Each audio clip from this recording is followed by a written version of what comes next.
मेमन साहब आपका बहुत बहुत शुक्रिया। सर ये फरमाइएगा कि ये आपके जितने इल्जामात हैं उसको शहजाद अकबर साहब भी मुस्तरद कर रहे हैं और साथ फरोग नसीम साहब भी, बल्कि फरोग नसीम साहब का ये कहना है कि मेरे दफ्तर में किसी वक्त भी कभी भी आप, आजम खान और उसके साथ शहजाद अकबर साहब इकट्ठे नहीं आए। तो अब आप क्या फरमाएंगे सर इस पे?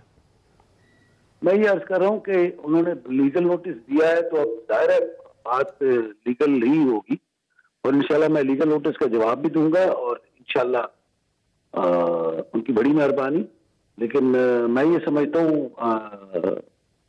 उनको करना तो ये चाहिए था कि सुप्रीम कोर्ट को खत लिखते वो इस पर इंक्वायरी करवा लेती, ये ज्यादा मुनासिब होता।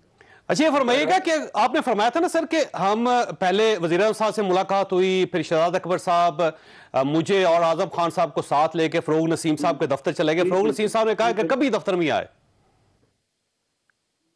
हो सकता है उनको याद ना हो। मैं अब जाहिर है वो एक इंतहाई मतलब बाइज्जत आदमी है और इलेक्टेड सेनेटर हैं, उनको हो सकता है याद ना हो। मुझ जैसे और कई लोग आते जाते होंगे उनके पास, एज अ क्लाइंट भी आते होंगे, जाहिर है वो मिनिस्टर थे, मिलने के लिए तो बहुत सारे लोग जाते थे और मैं तो बहुत मरतबा गया हूँ उनके पास, उनके ऑफिस में, उनके कॉन्फ्रेंस रूम में मीटिंग्स अटेंड की उनकी। अच्छा, आपको वैसे याद है अच्छी तरह कि ये तीनों लोग, मतलब शहजाद अकबर साहब, आजम खान और आप तीनों फरोग नसीम साहब के दफ्तर गए थे? जनाब जनाब जनाब। और ये जो वजारत कानून का दफ्तर है उनका, उसमें? जनाब जनाब जनाब जनाब। ठीक। और प्राइम मिनिस्टर ऑफिस से या हाउस से निकल के आप सीधे फिर वजारत कानून गए? मतलब अब जाहिर है एग्जैक्टली तो मतलब मैं आप टाइम को कंफर्म कर सकता हूँ, इसलिए काफी टाइम हो गया इस चीज को। लेकिन फरोग नसीम साहब बार बार ये कह रहे हैं कि मेरे दफ्तर में कभी ये तीनों इकट्ठे नहीं आए। अब वो जाहिर है उनको याद नहीं होगा। मैं ये कह रहा हूँ कि मैं बजाय इसके कि मैं ये कहूँ कि वो गलत कह रहे हैं, मैं ये कह रहा हूँ कि उनको याद नहीं होगा। इंशाल्लाह अल्लाह ताला खैर करेगा, सच होगा तो बिल्कुल सामने आ जाएगा, तो झूठ होगा तो वो भी सामने आ जाएगा। अच्छा, ये फरमाइए मेमन साहब कि आपको ये अच्छी तरह याद है या आपके पास एविडेंस है कोई? अगर फर्ज करें कोई कमीशन बनता है और उसमें अगर आपको कहा जाता है कि इसका एविडेंस है, तो आपके पास कोई एविडेंस होगा? इंशाल्लाह। अल्लाह ताला बहुत बड़ा है, अल्लाह ताला बहुत बड़ा है, अल्लाह ताला बहुत बड़ा है। मैं ये कह रहा हूँ मदीने वाली सरकार बहुत बड़ी है, अल्लाह ताला इस दुनिया के निजाम को चला रहा है। जाहिर है कोई एविडेंस तो होगा ना, मतलब कोई तो बात होगी ना, तभी तो मैं बातें कर रहा हूँ, तभी तो मैं बात कर रहा हूँ और कोई ऐसा वो नहीं। और आप ये समझते कि इस पे एक जुडिशियल कमीशन बनना चाहिए और वो कमीशन ही दूध का दूध और पानी का पानी करेगा? देखो ना, इन्होंने लीगल नोटिस दे करके, ये उनकी बड़ी मेहरबानी है कि बात तो जुडिशरी की तरफ से जुडिशियल फोरम पे आ गई है ना, तो जाहिर है उधर जाओ, जो भी बात होती है तो जुडिशरी में जाकर तो सच ही बोला जा सकता है, झूठ तो बोला ही नहीं जा सकता। इंशाल्लाह ताला बिल्कुल सच होगा, इंशाल्लाह इंशाल्लाह, अल्लाह के हुक्म से, अल्लाह के हुक्म से, मदीने वाले के करम से। अच्छा मेमन साहब, आपके पास सर दो ऑप्शन है ना। एक ऑप्शन तो ये है कि आप जैसे शहजाद अकबर साहब ने कहा कि माजत कर लें, आप माजत कर लें। दूसरा ये है कि आप 50 करोड़ रुपया उनको अदा कर दें, जाहिर है वो भी आप नहीं जाएंगे। तो तीसरा ऑप्शन ये है कि आप अदालत जाएं, तो आप अदालत का ऑप्शन देखेंगे? नहीं, जाहिर है अदालत वो जाएंगे ना, उन्होंने मुझे लीगल नोटिस दिया, मैं उनको जवाब दूंगा, वो जाएंगे कोर्ट में। अगर वो नहीं गया तो मैं कोर्ट का रिक्वेस्ट कर लूंगा। मैं यहाँ पे जो लोकल हमारी जो कोर्ट है उसका मैं रिक्वेस्ट करूंगा कि जी इन्होंने मुझे नहीं पता लीगल उसका नहीं पता कि क्या रिकोर्स हो सकता है, लेकिन मैं इंशाल्लाह लीगल फोरम पे भी जाना चाहिए और बिल्कुल जाना चाहिए, इसलिए कि ये लीगलिटी का ही तो इशू है। यही तो हमारा मसला था कि लीगलिटी का इशू है कि सुप्रीम कोर्ट के जज को FIA का इंस्पेक्टर जाके इंक्वायर कर सकता है या नहीं कर सकता, या कोई और कर सकता है या नहीं कर सकता, ये सुप्रीम जुडिशियल काउंसिल ही कर सकती है उसकी। तो आपका कहने का मतलब यह है कि आपका फैसला अब अदालत में ही होगा?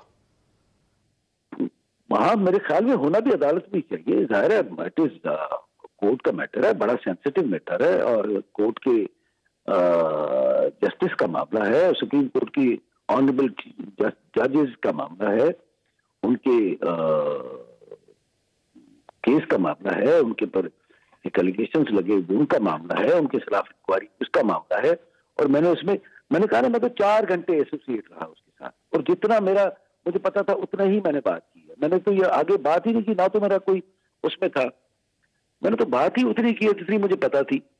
अगर इतनी बात कोई बुरी लगी है तो मतलब, लेकिन एक बात, जावेद चौधरी साहब आप भी एक देहाती आदमी हैं, मैं सिर्फ आपके तवज्जुह से, आपके प्रोग्राम के तवज्जुह से, ये जो ये जो सोशल मीडिया पे जो एक वो जो कहते हैं ना ब्रिगेड, गालम गलोच, मतलब मैं सिर्फ उनको ये रिक्वेस्ट करता हूँ आपके तवज्जुह से, एक रिक्वेस्ट करता हूँ कि खुदा का वास्ते अपने वालिदैन का, माँ और बाप की जो तरबियत है ना, वो मुझे यकीन है इन बच्चों की ये नहीं होगी जो ये कर रहे हैं। कितनी कितनी कितनी गलीज बातें, गलीज गालियां, नहीं होता ये। तो आप किसको जिम्मेदार समझते हैं इसका? आप ही समझते गवर्नमेंट करवा रही है आपके खिलाफ? देखिए, मैं ये किसी को जिम्मेदार कर ही नहीं सकता, इसलिए मेरे पास सबूत नहीं है। मैं उतनी बात करता हूँ जितना मेरे पास एविडेंस होगा। ठीक हो। अच्छा, आप पे एक एतराज ये भी किया जा रहा है मेंबर साहब कि आपको ये सब चीजें 1.5 साल बाद क्यों याद आई? आप पहले भी कह सकते थे, उस वक्त कह सकते थे, 6 महीने बाद कह सकते थे। किस फोरम पे जाता, किस फोरम पे जाता, कहां पे जाता, किसको जाके बताता? मतलब अभी जो फोरम आपने अभी इस्तेमाल किया वही करते सर? आप टेलीविजन पे कहते, किसी टॉक शो में बात करते? मुझे कोई पूछेगा तो मैं तो उधर से रिटायर होके वापस आया, और उस वक्त से मैं तो अपने गांव में हूं, और फिर ये कोविड का पेंडेमिक था तो मैं तो अपने गांव में हूं। वो तो एक बात हो गई, पर समीर तस्करा जो बात हुई है वो मैंने कर दी, पहले भी मैंने की थी। उस पे भी वही ट्रोल्स, उस पे भी वही गालम गलोच। भाई आपका खुदा का वास्ता है, मैं लीगल माइंडेड आदमी हूं, मैं कोई वो नहीं है, लेकिन मतलब ये कोई तरीका ठीक नहीं है, मैं ये समझता हूँ। माँ बाप की तरबियत की बात। ठीक। वैसे मेमर साहब, आपके पास एक और ऑप्शन भी था कि आप सुप्रीम कोर्ट, आप पाकिस्तान में एक दरख्वास्त दे देते। आप ये कह देते कि मुझे इस तरह पुश किया जा रहा था, और जब जस्टिस काजी फाइज साहब का केस चल रहा था तो उसमें आपको भी हिस्सा बना लिया जाता उसका, तो ये बड़ी जल्दी फैसला हो जाता है। ये डेढ़ साल जो इंतजार करने वाली बात है, ये जाहिर है गवर्नमेंट की तरफ से पूछी जा रही है बार बार। देखिए, मेरा तो एविडेंस से कोई ताल्लुक ही नहीं था। मैंने तो ये कहा कि जी FIA नहीं कर सकती। मैंने ये थोड़ी चैलेंज करना था कि जी ये कर ही नहीं सकता कोई। मैंने कहा कि FIA नहीं कर सकती, यही मेरा उस वक्त भी ये स्टैंड था। मैंने अभी भी यही कहा है कि FIA नहीं कर सकती, सिंपल यही बात थी और कोई बात नहीं। अच्छा, FBI के जो ऑफिसर आपके साथ थे उस वक्त, शायद आपने सदाकत नाम बताया था, ये कौन साहब है? अशफाक साहब ना, मैं सदाकत, इशफाक हुसैन। जी, डॉक्टर अशफाक जी। आप उनके FBI के जो पुराने उनके बॉसेस थे उनसे पूछ लें, उनके जूनियर से पूछ लें, वो आपको बता देंगे को क्या हुआ था क्या नहीं हुआ था। मुझे नहीं समझ आती। अच्छा, जब ये फरोग नसीम साहब के साथ मुलाकात हुई, आजम खान साहब के साथ या शहजाद अकबर साहब के साथ, तो डॉक्टर इशफाक साहब वहां थे? जनाब, मौजूद थे ये जनाब। यानी अगर डॉक्टर इशफाक साहब को बुलाया जाए तो वो या आप को आपकी साइड लेंगे या फिर गवर्नमेंट की, वो क्लियर करेंगे चीजों को? जाहिर है वो उनको करना चाहिए, जो फैक्ट है वो बताना चाहिए कि उन्होंने की इंक्वायरी, और मैं उसको ये समझाता रहा हूं कि मत करो। ठीक हो। अच्छा, ये फरमाइएगा मेमर साहब कि ये सिर्फ पाकिस्तान मुस्लिम नून पे क्यों तवज्जो देते रहे शहजाद अकबर साहब या प्राइम मिनिस्टर साहब? अब आसिफ अली जरदारी साहब के केसेस भी थे, क्या आसिफ अली जरदारी साहब के लिए भी आपको मजबूर किया जाता था? नहीं, वो तो केसेस हमारे पास चल रहे थे, JIT थी उसकी, सुप्रीम कोर्ट ने सुओ मोटो नोटिस लिया हुआ था, सुप्रीम कोर्ट में वो चल रहा था। सुप्रीम कोर्ट उस इन्वेस्टिगेशन की सुपरविजन भी एक तरह से कर रही। बाद में वो केसेस भी ट्रांसफर हो गए नैब को। ये कोई इक्वलाइजर थोड़ी था। FIA वाज नॉट इक्वलाइजर कि जी एक के खिलाफ किया दूसरे के खिलाफ भी करना चाहिए। मुझे नहीं समझ आई। फिर दूसरा खुर्शीद शाह साहब के लिए कहा गया, वो भी पीपल्स पार्टी के, नफीसा शाह साहब के लिए, मुस्तफा नवाज खोखर साहब के लिए, मुस्तफा नवाज खोखर साहिब के लिए, सॉरी अगर लफ्ज गलत निकल गया मुंह से, और दूसरा असफंदियार वली साहब के लिए जो वली खान साहब के बेटे और गफ्फार खान साहब की पोती है, उनके लिए भी कहा गया। लेकिन सर, इनके खिलाफ कौन से केसेस है? मसलन असफंदियार साहब की बात कर रहे हैं आप, वो वली साहब के खिलाफ वो मुझे कहते थे कि मलेशिया में कोई इनकी प्रॉपर्टी है वो निकाल कर लाओ और मनी लॉन्ड्रिंग करती। मलेशिया में? मलेशिया, ठीक। असफंदियार साहब की? जी। और मुस्तफा नवाज खोखर साहब के खिलाफ क्या था सर? मेरे ख्याल में मुस्तफा नवाज खोखर साहब की कोई यहाँ पे, मतलब उनका तो स्पेसिफिक इंसिडेंट मैं आपको बता देता हूँ। जिस दिन बिलावल भुट्टो साहब अपेयर हुए थे नैब इस्लामाबाद में या पिंडी में, वहां पे कोई लॉ एंड ऑर्डर की पोजीशन हुई थी, सिचुएशन हुई थी।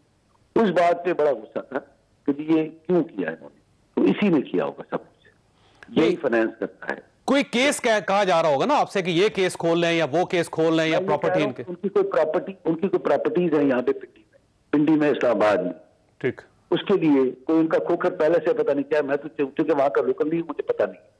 तो मैंने उसको कहा कि ये काम या तो CBI करती है या तो रेवेन्यू डिपार्टमेंट करेगा, तो पुलिस का मतलब FIA का इसमें कोई ताल्लुक नहीं। और ये फरमाइए कि ये हुक्म आपको शहजाद अकबर साहब ने दिया या प्राइम मिनिस्टर साहब ने कहा था? मैं जो कह रहा हूं वो मतलब चीफ एग्जीक्यूटिव की बात कर। नहीं सर, देखें असफान यार साहब के बारे में या मुस्तफा नवाज खोखर साहब के बारे में या नफीसा शाह साहिबा के बारे में ये अहकामात आपको शहजाद अकबर साहब देते थे? नहीं, मतलब मैं एक बात बता रहा हूँ, नॉर्मली होता यही था कि हम जाते थे और फिर प्राइम मिनिस्टर साहब के पास ये ले जाते थे या आप जाते थे, उधर ही फिर बात होती थी मुख्तलिफ किस्म की। मेरे साहब मैं माजरत चाहता हूं, मैंने यहां पे एक छोटी सी ब्रेक लेनी है, आप रुकिएगा चंद लम्हों के लिए, छोटी सी ब्रेक, और ब्रेक के बाद दोबारा हाजिर होते हैं।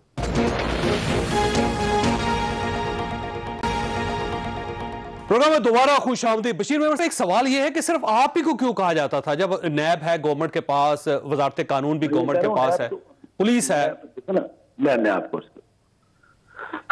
बाद में तो आ गया ना, नैब आ गया तो प्रेशर खत्म हो गया, यही तो मैंने कहा है पहले भी। अच्छा, वैसे जब आप नहीं करते तो आपका ख्याल ये है कि नैब से करवाया जाता था? फिर ये नहीं, मैं एक बात कर रहा हूं, जो केसेस मैं समझता कि नहीं हो सकते थे और दूसरे प्रोविंशियल उसमें आ जाते थे ना, प्रोविंशियल उसमें आ जाते थे, क्या नाम है उसका, दायरा कार में। तो नैब का लीगली, नैब के पास फेडरल और प्रोविंशियल दोनों जुरिस्डिक्शन हैं, तो वो कर लेते थे। मैं ये नहीं कह रहा हूं, वो उनका तो जुरिस्डिक्शन बहुत वाइड है ना, और फिर उनके पास कुछ पावर्स ऐसे हैं जो कि उनके केसेस को स्पीडली चलते हैं, उनके केसेस स्पीडली बहुत मतलब अच्छे उनके पास इन्वेस्टिगेशन कलेक्शन के अच्छे उनके पास वो है पावर्स है। ठीक। अच्छा, वैसे मेमन साहब ये फरमाइएगा, आपने क्योंकि काम किया प्राइम मिनिस्टर साहब के साथ भी और शहजाद अकबर साहब के साथ भी, आजम साहब के साथ भी, फरोग नसीम साहब के साथ भी, ये सब लोग करना क्यों चाहते थे? आपका क्या ख्याल है कि ज्यादा पावर हासिल करना चाह रहे हैं, या ये इंसाफ कायम करना चाह रहे हैं, या ये चाह रहे हैं कि इन्वेस्टिगेशन प्रॉपर हो और दूध का दूध और पानी का पानी? ये क्यों करना चाह रहे हैं? मुझे अब नहीं पता, देखिए ना, नियतों का हाल तो अल्लाह जानता है।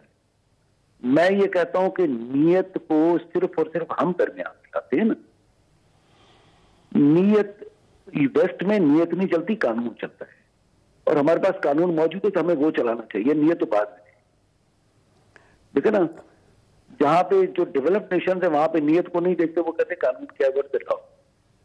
मैं तो यही बात करता था कि कानून क्या है, हम पत्थर के दौर से निकल आए हैं, अभी हमारे पास रिटर्न में हर चीज का कानून मौजूद है, अगर नहीं है तो हम बनाएंगे, नियत को छोड़ दे। ठीक। अच्छा सर, ये फरमाइएगा सर, ये 17 सुप्रीम कोर्ट पाकिस्तान के जजेस हैं, सिर्फ काजी फायज ईसा साहब क्यों, वो क्यों प्राइम मिनिस्टर साहब चाहते थे कि उनके खिलाफ केस खोलना चाहिए? अब मैं वही उस डोमेन में घुसूं जिसमें घुसना मेरा वो नहीं है। मुत्तहदा के खिलाफ तो उसने मुझे खुद बताया था कि जिसने एक फैसला दिया हुआ हमारे खिलाफ, ठीक है ना। अब मुझे नहीं पता, मैंने ना फैसला कभी पढ़ा था ना मैं पढ़ता हूं, अच्छा मेरा काम भी नहीं है कि मैं पढ़ता फिरूं फैसले। सुप्रीम कोर्ट में डेली के फैसले आते हैं, सुप्रीम कोर्ट है, हाई कोर्ट से डेली फैसले देते हैं। हाँ, रिमार्क्स जो अखबार में आ जाए या जो टीवी पे अगर चल जाए टिकट तो वो पढ़ लेता है बंदा, लेकिन तफसीली फैसला तो कोई भी नहीं पढ़ता। मतलब मैं नहीं पढ़ता, मतलब जाहिर है जो मेरा कंसर्निंग होगा तो मैं तफसील से पढ़ूंगा, जो एफआईए से कंसर्निंग होता तो वो हम पढ़ते थे तफसील। ठीक है।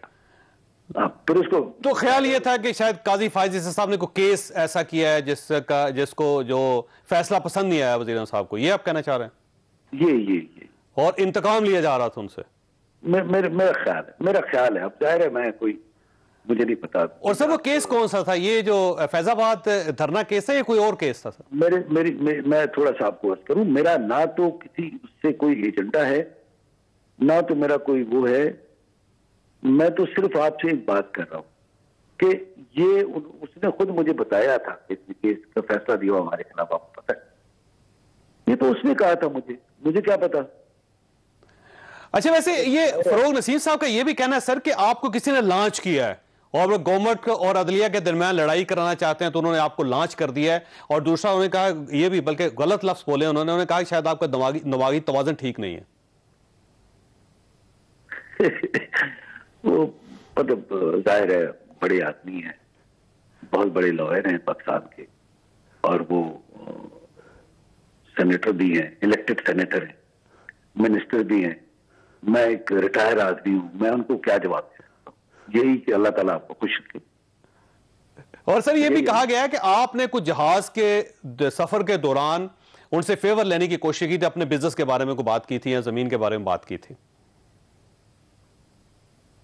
मेरा बिजनेस इनहेरिटेड है और जमीन भी इनहेरिटेड है, तीसरी पुश्त है। अच्छा, मैं क्या मतलब फेवर अगर वो बता सके, वो जो फेवर उन्होंने मुझे दी हो वो कल सुबह ही वापस ले लें। आपने वैसे कोई ऐसी फेवर मांगी थी जहाज के सफर के दौरान कोई? मतलब मैं यही पूछ रहा हूँ, यही कह रहा हूँ कि मुझे फेवर मेरे अल्लाह ने दी है, मेरे मदीने वाली सरकार ने दी है। मैंने इनहेरिटेड, मेरे पास चीजें हैं, मैं अभी भी वहीं पे रहता हूँ। ठीक हो। अच्छा सर, आखिरी सवाल आपसे ये फरमाइएगा कि आप चाहते हैं कि जुडिशल कमीशन बने जिसमें फरोग नसीम साहब को बुलवाया जाए, आजम खान साहब को बुलवाया जाए, शहजाद अकबर साहब को बुलवाया जाए, प्राइम मिनिस्टर साहब को अगर आप बना समझे, और आपको बुलाया जाए और वहां इस चीजों का, इन तमाम चीजों का, इन इल्जामात का फैसला हो? आप ये चाहते हैं? नहीं, मैं तो अब मेरे चाहने से तो कुछ नहीं होता ना। उन्होंने जो मुझे लीगल नोटिस दिया तो मैं उसका जवाब दूंगा इंशाल्लाह, कोई ऐसा इशू नहीं। अभी वो कभी वो कहते हैं कि उन्होंने किसी ने लॉन्च कर दिया मुझे, कभी वो कहते हैं मतलब दिमागी तवाज़ुन ठीक है। तो मैं उनके लिए क्या कहूंगा? मैं कहूंगा कि अल्लाह ताला उनको खुश रखे, अपने बच्चों के साथ वो खुश है। पाक परवरदिगार आलम, मदीने वाली सरकार उन पर रहम। और आपको अगर किसी जगह भी बुलाया जाता है, कोई किसी कोर्ट में, किसी कमीशन में, किसी जुडिशल कमीशन में, किसी पार्लिमानी कमेटी में, किसी पार्लिमानी कमीशन में, आप वहां पे एविडेंस के साथ आ सकते हैं? अल्लाह ताला बहुत बड़ा है। मैं आपको यही कह रहा हूं, मैं तो यही आपको जवाब दे रहा हूं। अल्लाह ताला बहुत बड़ा है, मदीने वाला बहुत करीम है। तो आप आएंगे? मैं जाहिर है, मैं इनकार कैसे कर सकता हूं? ठीक, विद एविडेंस। मैं कह रहा हूं, मैं इनकार कैसे कर सकता हूं? नहीं सर, एविडेंस भी है आपके पास मेमर साहब या नहीं? अल्लाह ताला बहुत बड़ा है, मैं ये कह रहा हूं। देखिए, मैं कह रहा हूं अल्लाह ताला बहुत बड़ा है और आपने सब रिकॉर्ड रखा हुआ है। अल्लाह ताला बहुत बड़ा है, मैं ये कह रहा हूं। अच्छा सर, लेकिन ये रिकॉर्ड तो आपने पेश करना ना सर, ये इसमें कोई शक नहीं कि अल्लाह अकबर है। मैं ये कह रहा हूं, रिकॉर्ड तो आपने देना सर। मैं ये कह रहा हूं कि अल्लाह ताला बहुत बड़ा है। इसका मकसद ये है कि बिल्कुल है, आपके पास रिकॉर्ड है। अल्लाह ताला बहुत बड़ा है सर। वो अल्लाह ताला, मैं बात चाहता हूं दोबारा, अल्लाह ताला है भी और रहेंगे भी और सबसे बड़े हैं, इसमें कोई शक नहीं, लेकिन रिकॉर्ड आपने पेश करना सर। मैं यही कह रहा हूं कि अल्लाह ताला बहुत बड़ा है, इसका मकसद है कि है, रिकॉर्ड है आपके पास। मैं ये कह रहा हूं साबित हो सकता है। अल्लाह ताला बहुत बड़ा है, इसका मकसद है कि अल्लाह ताला की ये सरजमीन है। आपने कहा इस मुल्क में तूफान आ गया, अल्लाह माफ करे, ये अल्लाह ताला की दी सरजमीन है, कोई तूफान नहीं लाने वाला। ठीक हो गया मेरे साहब, आपका बहुत बहुत शुक्रिया। ख्वासा यहाँ पे छोटी सी ब्रेक लेंगे और ब्रेक के बाद मेहमानों के साथ दोबारा हाजिर होंगे।